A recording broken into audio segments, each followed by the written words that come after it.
Place à la revue de presse d'Europe 1, Olivier Delagarde. On commence par un sermon d'un genre un peu particulier. J'écoutais cette semaine l'interview d'un rappeur. Dans la nef de l'église de la Trinité à Paris, le prêtre entame son homélie, raconte Héloïse de Neuville de la Croix. Un sermon étonnamment profane pour 800 jeunes qui l'écoutent attentivement. C'est, et n'en déplaise à tous les bouffeurs du curé, l'un des visages de l'église catholique d'aujourd'hui, loin de l'image d'Épinal de ces paroisses seulement fréquentées par des personnes âgées.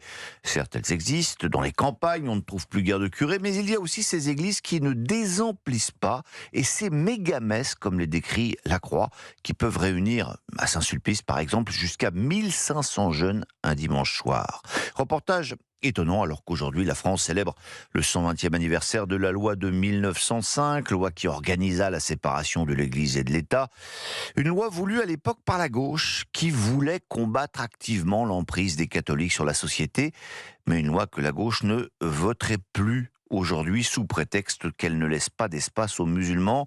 C'est ce que nous dit finalement ce passionnant papier à la une de l'Opinion. La loi de 1905 serait-elle votée en 2025 s'interroge le journal. En gros titre, poser la question, c'est y répondre. Et puis, c'est aussi dans ce contexte ce qui a lieu comme tous les ans à l'approche de Noël, la fête de l'hiver, cette bataille anti-crèche. Long papier de Stéphane Kovacs du Figaro. Un maire a-t-il encore le droit de rappeler l'origine chrétienne de Noël pour avoir écrit dans son bulletin municipal qu'avant tout Noël est une fête qui vient célébrer la naissance de Jésus?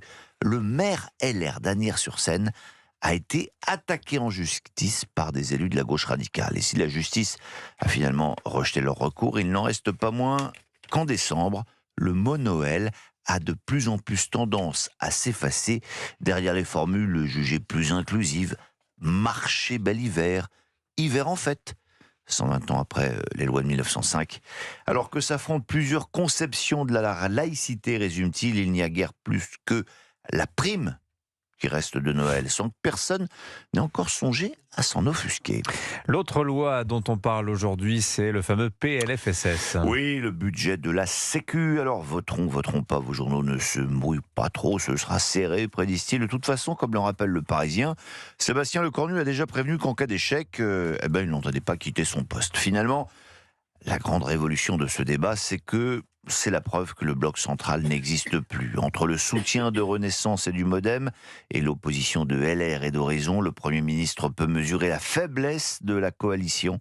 Résume en fait, c'est Grégoire Poussielgue des Échos. Ce vote marquera une étape cruciale dans la vie agitée du socle commun et face aux accusations d'avoir trop donné aux socialistes. Matignon réplique en accusant les membres du socle commun de ne pas avoir fait suffisamment de propositions pour aboutir à ce fameux PLFSS.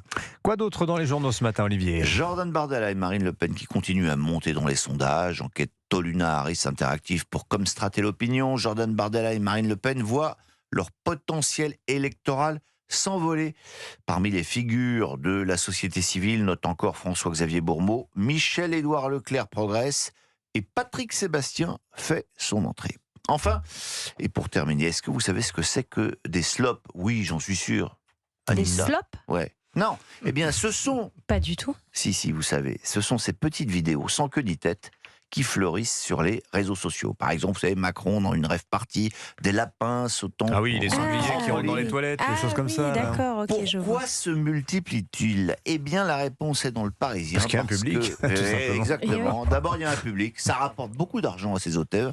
15 000 $, par exemple, pour la personne qui a inventé la vidéo montrant un kangourou dans un aéroport. Je n'ai pas vu, mais enfin, Dis voilà, donc, ça oui, rapporte. ça paye bien.